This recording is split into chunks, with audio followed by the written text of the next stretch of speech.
네. 사실 이 내용을 설명하기 위해서 뭐 소송도 나오고 했던 겁니다. 좀 이제 법에 대한 본질적인 내용을 또 설명드리기 위해서라고 하면 사법에 대한 내용을 좀 배울 필요가 있었고, 예, 사법 절차로서의 소송법을 배울 필요가 있어서 저희가 좀 약간 돌아왔습니다. 제가 진짜 뭐 하고 싶었던 얘기는 법률의 해석 적용과 관련된 내용입니다. 저희가 기본적으로 아까 재판에서는 분쟁이 있었고, 예, 그 분쟁 해결을 하기 위해서 객관적 증거조사 절차를 거쳐서 사실 인정을 시키고, 예, 거기에 어떤 법률 해석을 적용하는 것을 재판이라고 하잖아요. 그러한 절차 일련의 절차에서 당사자의 어떤 절차 권리를 보장하는 것, 그리고 이제 변론주의 뭐 이런 것들이 나왔던 내용들이었고, 그거에 대한 불복을 한다라고 해서 저희가 이제 방금 전에 신급제도까지도 봤던 내용이었는데, 아무튼 이렇게 하는 것 중에 뭐 사실 인정을 하는 거, 증거에 의해 사실 인정하는 거 좀 약간 차치하더라도 다른 한 축은 분명히 법률을 해석 적용하는 작업이었던 거거든요. 그러면 이건 기초적인 내용인데, 법학 상담 논법, 3단 논법에 의해서 법률이 어떻게 해석 적용되는지를 살펴볼 필요가 있습니다. 기본적으로 한 이 첫 번째 문장을 보시면 모든 사람은 죽는다. 예, 소크라테스는 사람이다. 소크라테스는 죽는다. 뭐 아주 쉽죠. 근데 법학 상담 논법에서는 이 문장이 간단해질 수 없는 거거든요. 내용 한번 보겠습니다. 이런 법조항이 있네요. 사람을 살해한 자는 사형 무기 또는 5년 이상의 징역에 처한다. 이것도 조건절이잖아요. 사람을 살해한 자가 있으면 사형 무기 또는 5년 이상의 징역이나 형벌에 처해질 수 있는 거죠. 구체적인 사실관계가 나오네요. 브루투스는 카이사를 칼로 찔렀고, 예, 카이사르는 사망하였습니다. 그러면 이 브루투스는 카이사를 칼로 찔러서 카이사르가 사망한 요 사실관계에 요 법 위에 있는 사람을 살해한 자는 사형 무기 또는 5년 이상의 징역에 처한다는 조문이 적용되면 될 수 있을까? 특히 뭐 뒤에 있는 뭐 사형 무기 또는 5년 이상 징역에 처한 어떤 형벌을 선택해서 할지는 뭐 판사님 양정에 대한 문제인 거니까 뭐 차치하더라도 이 조문에 해당되려고 하면 사람을 살해한 자여야 되는 거잖아요. 브루투스가 사람을 살해한 자로 볼 수 있을까요? 이 질문이거든요. 이 맨 위에 있는 첫 문장의 어떤 법 조문에 특히 살해의 의미 개념을 봤을 때 이 브루투스의 사건에 적용시킬 수 있느냐 이 문제입니다. 언뜻 보면 칼로 찔러서 결과적으로 사망했으면 이거 하나 일련의 살해 행위로 봐가지고 볼 수 있다고 생각이 들 수 있지 않겠습니까?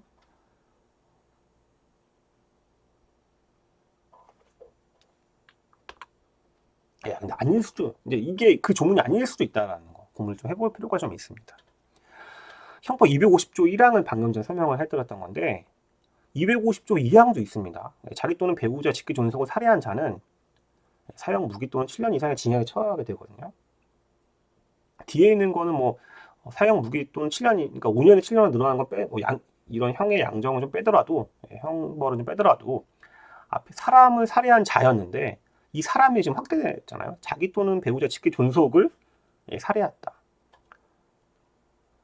그러면 뭐 살해가 아니라 직계 존속인지도 따져볼 필요가 있겠죠. 카이사르가 왜냐하면 브루투스의 의붓아버지라는데, 의붓아버지도 직계 존속의 개념에 포섭이 된다고 하면 250조 1항이 아니라 250조 1항의 어차피 특별 관계에 있는 250조 2항에 적용돼야 되는 거잖아요.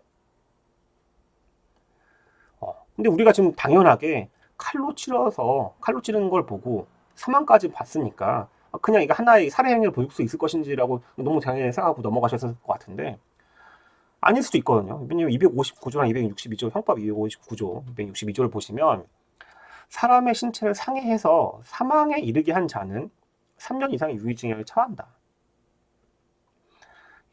260조와 260조의 죄를 지어 사람을 사망이나 상해에 이르게 한 경우에는 또 예에 의한다고 하니까 사실 폭행, 치사도. 그러면 브루투스가 카이사르를 칼로 찔러서 사망한 행위를 단순히 살해 행위로 바로 볼 것인지, 아니면 사망에 이르게 한 행위와 살해 행위가 구별된다고 하면 그 구별 지점이 있지 않겠습니까?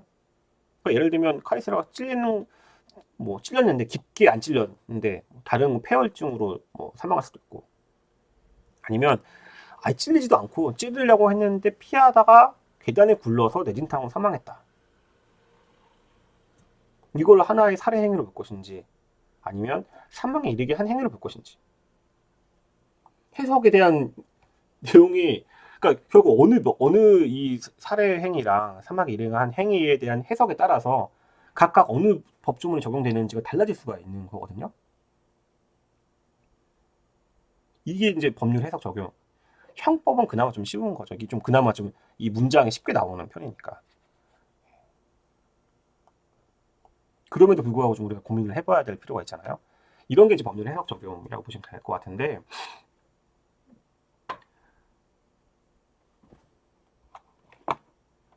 지금 이제 우리 또 그거 생각해 봐야 됩니다. 정말 브루투스가 카이사를 칼로 찌른 게 맞는지, 카이사르가 사망한 건 맞는지, 사망에 대한 과정은 어떤 시간적인 절차를 거쳤는지 따져볼 필요가 있잖아요. 지금 여기 문장에서는 브루투스는 카이사를 칼로 찔렀고 카이사는 사망했다라고 한 문장으로 기재되어 있지만 이건 사실관계거든요. 이 사실관계가 제가 아까 지금 넘어가기로 했던 객관적인 증거 조사에 의해서 사실을 확정시키고 이 사실 확정된 거에 법률 해석 적용하는 것이 재판이라고 하지 않았습니까? 사법작용이라고. 따져봐야겠죠. 브루투스가 칼로 찔렀을 때 정말 카이사르를 살해하려고 찌른 건지 아니면 겁만 주려고 상처만 입히려고 찌른 건지 따라서도 요 사망에 이르게 한 행위로 볼지 살해 행위로 볼지에 대한 게 달라질 수 있잖아요. 그런 점이 드러날 수 있도록 증거가 나와 현출이 돼야지만 이 결과가 달라질 수 있는 거거든요. 그래서 제가 뭐 오늘 자세히 설명드리지 않았지만 객관적 증거 조사로 인해 사실을 확정시키는 것도 굉장히 중요한 거죠. 이게 뭐 따로 떼서 설명하기 좀 관념 좀 구별되긴 하지만 법률을 해석하고 적용하는 거랑 객관적인 어떤 그 분쟁에 기초한 사실관계를 정리하는 것도 이게 밀접한 거야. 이게 하나의 덩어리로 이루어지면서 유기적으로 이루어지는 것이고 이게 어느 하나 한시에 딱 결정되는 것이 아니라 당사자가 이런 주장도 하고 다른 주장도 하고 이걸 부합하는 증거도 나오고 아닌 이걸 배척하는 증거도 나오면서 과정을 거쳐서 나오는 것이 재판이고 하나의 절차라는 거죠. 예. 그래서 일단은 살해 행위랑 사망에 이르게 한 행위가 결국 사망의 결과는 다 어쨌든 돌아가셨다고 표현했지만 카이사르가 죽은 건 알겠는데 이 살해 행위를 어떻게 볼지 사망에 이르게 하는 행위를 어떻게 볼지에 따라서 해석 어떻게 할지에 따라서 필요한 것들을 어떻게 볼지에 따라서 적용이 달라질 수가 있겠다. 구조적인 사실관계에 대한 적용에 대한 게 왜냐하면 적용이 달라지게 됨으로써 결과가 어떤 경우는 5년 이상의 징역에 처해지고 어떤 경우는 7년 이상의 징역에 처해지고 어떤 건 3년 이상의 유기징역에 처해지고 달라질 수 있는 거잖아요. 왜 범위의 양정에 있어서의 양형의 범위가 달라질 수 있는 것이 있기 때문에 이런 개념들 살해, 사망 그나마 이런 건 쉽죠. 저희가 그 나름 아무리 국어로 용어로 쓴 거지만 그것도 좀 쉽게 이해할 수 있는 것들인데 다른 법률들이라고 하면 난생 처음 들어보는 용어들도 나오고 생소한 용어들도 나오고 그러면 다른 법률과의 관계도 이거도 같은 경우 250조도 259조나 262조나 다른 법률에서 중요한 뭐 어떤 사망에 이르게 한 경우랑 구별돼야 되지 않겠습니까? 사회 같은 경우는. 그럼 처음부터 어, 여기는 상해에 의해서 사망이 이르는 거예요. 처음에 시작은 상해를 인식하고 의혹했지만 사망이 이르는 결과된 거니까 처음부터 살해하려고 찌른 거랑은 분명 차이가 있을 겁니다. 그 차이점이 간극이 있으니까 결과가 달라지는 거잖아요. 이런 해석이 가능하지 않겠습니까? 다른 법률과의 관계도 다른 법조와의 관계도 저기 따져볼 필요가 있다. 그 자체의 살해, 사망에 이르게 한 행위 이거에 대한 그 문헌적 해석도 중요하지만 다른 조문과의 구조, 다른 법률과의 규범 구조를 찾아서 찾은 다음에 해석하고 적용시키는 거 이런 게 이제 법률의 해석 적용이고 이거를 어떤 최종적인 끝판왕으로서 판단하는 것이 이제 재판에 가서 법원에 가서 사법부가 하는 역할인 거죠. 이걸 제일 잘하는 사람이 있다고 생각하는 거니까. 그래서 법률 해석이란 법규범을 구체적인 사실관계에 적용하기 위해서 그 의미를 확인하는 것이다. 그 목표는 법적 안정성을 침해하는 범위에서 구체적 타당성을 추구한데 있다. 뭐 구체적인 사실관계를 적용시킨다는 의미 자체는 사실은 여기에 생략되어 있는 거죠. 객관적 증거 조사에 의해서 사실관계를 확정시킨 다음에 그 다음에 법 규범을 적용시키고 그 의미를 확인한다. 왜 이런 법률 해석이 필요하느냐? 법조문에 사용된 언어는 그 자체 언어적 속성 때문에 그 의미의 범위에 관한 다양한 해석이 가능하기 때문이다. 물론 이제 사례 이런 거는 그나마 좀 우리가 좀 익숙한 단어들인데 예를 들면 여러분 배임행위, 횡령, 형법을 잘 아시는 분이 아니라고 하면 당장 그 개념을 물어보면 그냥 뭐 설명하기 쉽지 않을 거거든요. 그래서 어떻게 이루어지냐면 어떤 물리적 해석, 논리적 체계적 해석, 역사적 주관적 해석, 목적론적 객관적 해석 방법이 사용되고 있습니다. 대법원은 가능한 법률에 사용된 문화의 통상적 의미 충실하게 법률을 해석하는 원칙이고 나아가 입법 취지와 목적, 재개정의 영역, 법질서 전체와의 조화, 다른 법령과의 관계 등을 고려하는 체계적 논리적 해석 방법을 추가적으로 동원해서 법 해석 목표는 타당한 해석을 해야 된다. 라고 해서 일종의 기준을 제시하고 있습니다. 이걸 좀 정리해 놓은 그 문헌이 있는데요. 이제 오세혁 교수님의 논문에서 가지고 발췌한 내용인데요. 1단계 스텝 1 문헌적 해석의 관점에서 법령의 해석에서는 법 규정의 문헌, 법문헌의 해석의 출발점이 된다. 법문헌의 통상적 의미에 따라 해석한 결과가 정의를 비롯한 번임에 명백하게 반하지 않는 경우에는 최종적으로 문헌적 그걸로 해결될 수 있으면 아주 좋은 거죠. 문헌의 통상적 의미에 따라 해석한 결과가 정의를 비롯한 명백히 반하는 경우에는 논리적 체계적 해석의 관점에서 관련 법 규정 또는 법령, 나아가 전체 법질서와의 연관관계를 고려해서 해석해야 된다. 그런 논리적 체계적 해석 결과가 물리 해석의 결과 일치하지 않거나 일치 여부가 불분명한 경우에는 그래도 법문헌의 가능한 의미 내에서 이루어져야 되는 건데요. 논리적 해석 결과 일치하지는 대안적인 검토하고 없으면 어쨌든 문헌적 해석의 결과에 따라야 되는 거죠. 논리적 차이도 한번 시도해보고 근데 그게 불분명한 경우에는 결국 문헌적 해석에 따라야 된다는 거. 3단계 법문의 가능한 의미 내에서 법위념에 반하지 않고 논리적 체계적 해석과 일치될 수 있는 대안적 해석이 역사적 해석의 관점에서 역사적 입법자 최초 의사와 일치하는 경우에는 좋죠. 문헌에도 반응하지 않고 체계적 일치되면서도 어떤 입법자이 맞지만 근데 그게 만약에 입법자의 의사와 일치하지 않는다? 그러면 일단은 문헌적인 해석 및 역사적 해석에 좀 한정된다. 4단계 법문의 가능한 의미 내 대안적 해석이 역사적 입법적 의도를 일치하는지 여부가 불분명하다. 목적론적 해석의 관점에서 입법 목적과 일치하는 경우에는 최종적으로 논리적 체계적 해석 및 목적론적 해석에 따른다. 그러나 문헌의 가능한 의미 내의 대안적 해석이 역사적 입법자의 의도와 일치하는지 여부가 불분명하고 입법 목적이 일치하는 여부도 불분명한 경우에는 최종적으로 문헌적 해석에 따른다. 그나마 여러분 1단계, 2단계는 그나마 좀 약간 이해가 되셨을 것 같은데 3단계, 4단계, 그리고 5단계도 있거든요. 5단계까지 가보면 말이 그 말 갖고 다 해서 어려울 것 같습니다. 이게 뭐 쉬운 건 아닌데 크게 봐서는 결국 문헌적 해석에 시작을 하되 혹시 거기에 뭔가 뭐 오류점이 생기면 논리적 체계적 해석을 가져와서 내용을 좀 끌어간다.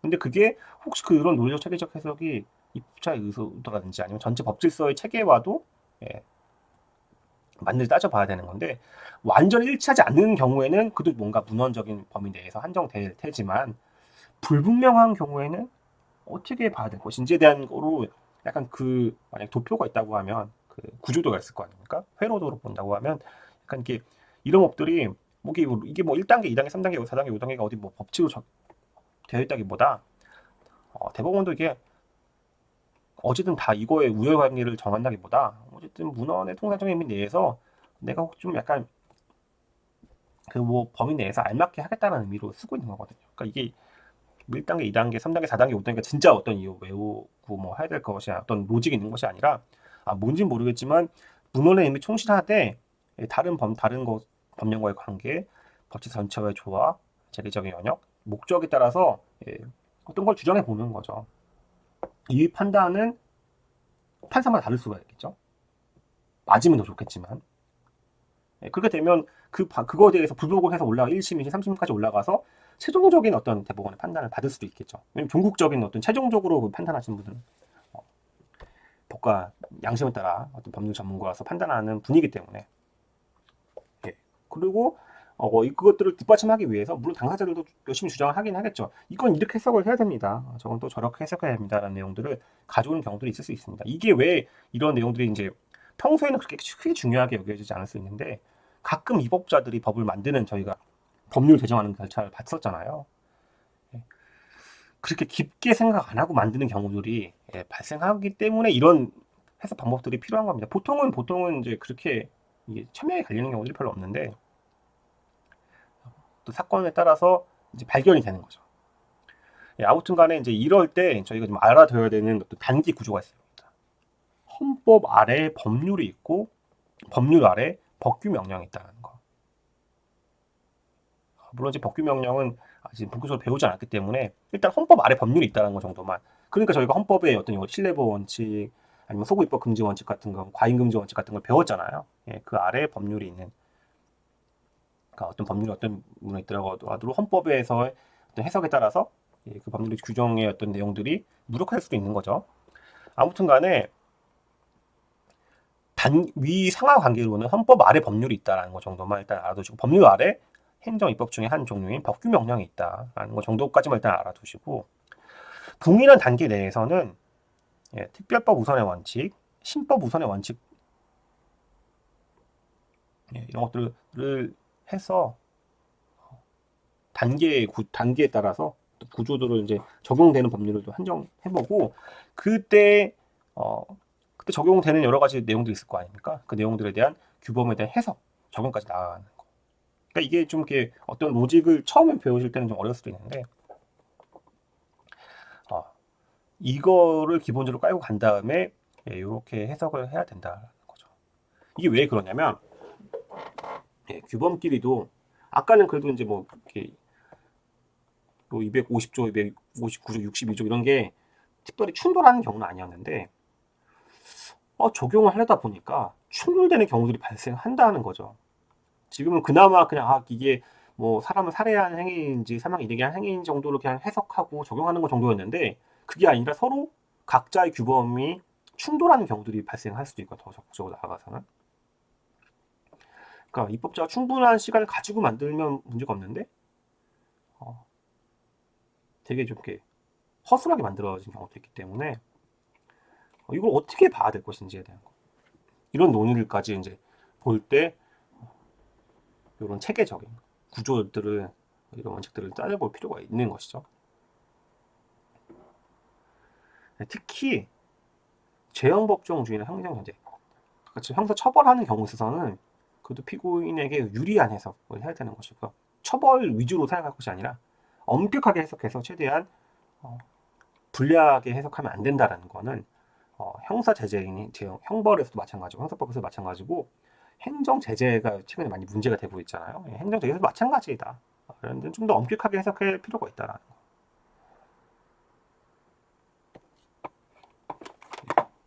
요 내용들이 이제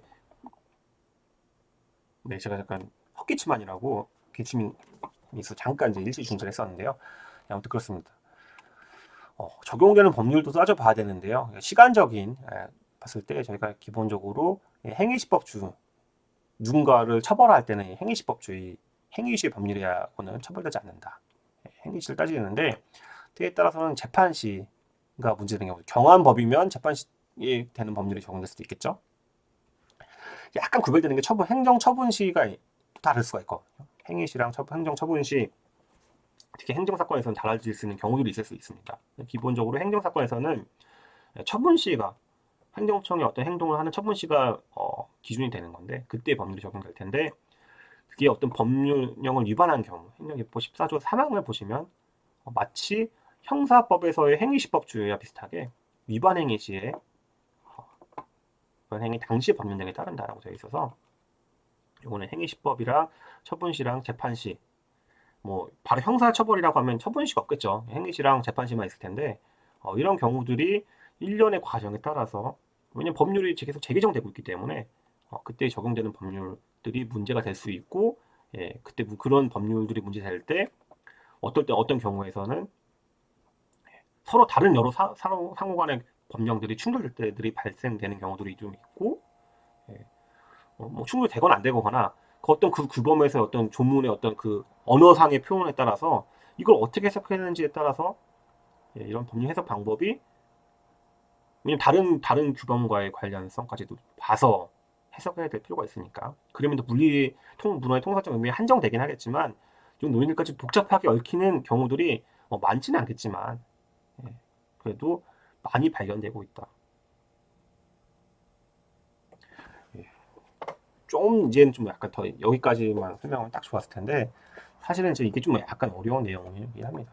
그래서 이와 관련된 법률 해석 적용이라는 게 뭔지 모르겠지만 방금 이제 들으셨어야 생각이 좀 어렵다. 그 말로는 뭐 그런 뭐 분원적 해석 뭐 다 알겠는데 그걸 구체적 어떤 사안에서 나올 때는 자신이 없다는 생각이 드실 수 있을 거 아닙니까? 결국 어쨌든 그런 어떤 법률 해석 적용에 대한 최종 보수는 끝판왕이에요.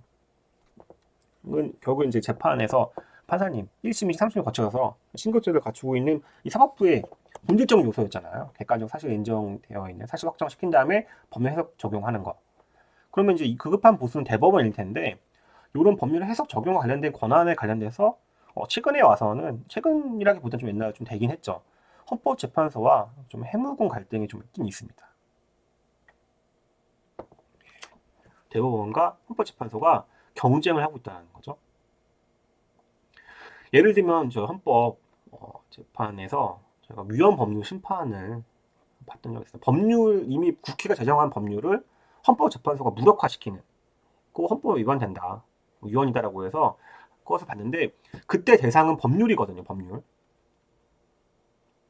이미 존재하는 어떤 실정법에서 법률에 대해서 다투는 건데 뭐뭐라고 해석하는 것은 위헌이다. 저는 이렇게 해서 뭐 그 바로 위헌이라고 하는 것이 아니라 이제 뭐뭐라고 해석하는 것은 위헌이다라는 이런 청구라든지 이런 판단이 가능할 것인지에 대해서 법원 입장에서는 야 법률 자체를 없애라. 근데 왜 뭐라고 해석은 내가 하는 건데 왜 헌법재판소가 하느냐라고 해서 이제 갈등이 좀 있었던 것이죠. 41조 보시면 법률에 대해서 다투는 건데 이 법률은 이제 그 법률이 위헌이 되면 위헌이라고 판단하면 되는 건데 왜냐면 68조 1항을 보시면 헌법소원에서 법원의 재판을 제외하고 있거든요. 이 얘기는 즉슨 법원의 재판은 법률 사실 인정해서 법률 해석 적용하는 어떤 그 판단을 저희가 재판이라고 하는데 그걸 제외시키고 있었는데 68조 1항에서는 근데 41조에서 아니면 68조 2항에서 말하는 이 법률에서 법률 해석까지 포함되면 야 68조 1항에서 말하는 이 법원의 재판을 제외하고 있는 거 요거랑 상충되는 거 아니에요. 법률의 해석 관련된 거는 법원 재판에서 받는 게 진짜인데 그거를 이 법률 해석까지 포함시킬 수 있느냐에 대한 어떤 기관 간의 다툼이었던 것이죠. 그래서 대법원에서는 전통적으로 헌법재판소 하는 역할은 법률이나 법률 조항의 전부 또는 일부에 대해서 그냥 위헌해라 하는 거지. 특정 해석 기준을 제시하면서 하는 해석에 대해서 이렇게 해석하지 않으면 안 된다라고 하는 한정유형 결정 자체는 이거는 뭐 우리가 그거 뭐 할 수는 있는데 어쨌든 최종적으로 하는 거는 이 사법권의 본질적 내용에 대해서 신급제에 따라서 대법원이 최종적으로 하는 거기 때문에 이런 법령의 해석 적용 권한은 대법원이 가지는 거니까 헌법재판소가 뭐 의견을 제시할 수 있을지 모르겠는데 그런 거에 있어서 우리는 기소를 받지 않겠다. 우리 나름대로 대법원이 판단해서 하겠다라는 얘기를 한 것이고 헌법재판소는 이제 그렇지가 않다. 결국에는 이 법률 해석과 법률과 법률 해석을 구분하기 쉽지가 않다. 왜냐하면 법률의 의미는 결국 개별 구체화된 법률 해석에 의해서 확인되는 것이기 때문에 쉽지가 않고 기본적으로 그 해석에 의해 구체화된 법률의 의미와 내용에 대한 헌법적 통제 이거 헌법재판 고유 권한이기 때문에 된다는 뭐 다만 그래도 무슨 말인지 알겠으니까 혹시 이런 재판 소문을 금지하는 68조 1항 취지에 비추어서 이걸 무력화시키는 뭐 단순하게 그냥 뭐 포섭 적용을 다투는다든지 뭐 재판의 결과 다투는 정도. 그러니까 우리는 헌법적으로 의미가 있는 정도의 내용을 다투는 것이기 때문에 뭐 그 정도는 우리도 안 해줄 거니까 걱정하지 말아라 하는 입장인 거죠. 헌법재판소는 이 문제가 아직까지도 현재 진행되고 있는 문제입니다. 그래서 지금 오늘 좀 배웠던 내용을 또 다시 한번 정리를 해보면 헌법에서 시작해서 사법 작용에 대해서 저희가 사법 작용 또는 재판의 본질에 대해서 좀 배웠습니다. 결국에는 어떤 분쟁이 있는 걸 전제로 했을 때 그 분쟁 해결을 하기 위해서 객관적 사실 인정 절차, 사실을 확정시킨 다음에 거기에 법률 해석 적용하는 거. 이거를 누가 하느냐? 법관이 한다. 신분과 자격을 갖추고 있는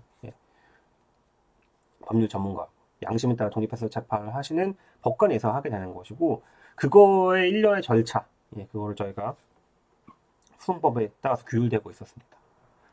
그래서 그때 잠깐 이제 나왔던 내용으로서는 수송 요건에 관련된 내용들이 좀 나왔잖아요. 실익이 없으면 애초에 이걸 다툴 실익이 없으면 각하를 시키겠다는 내용 좀 나왔다가 지금 이부 시간에 얘기했던 거는 이 사실 인정론보다는 법률 해석 적용이 사실은 좀 어려운 작업이다.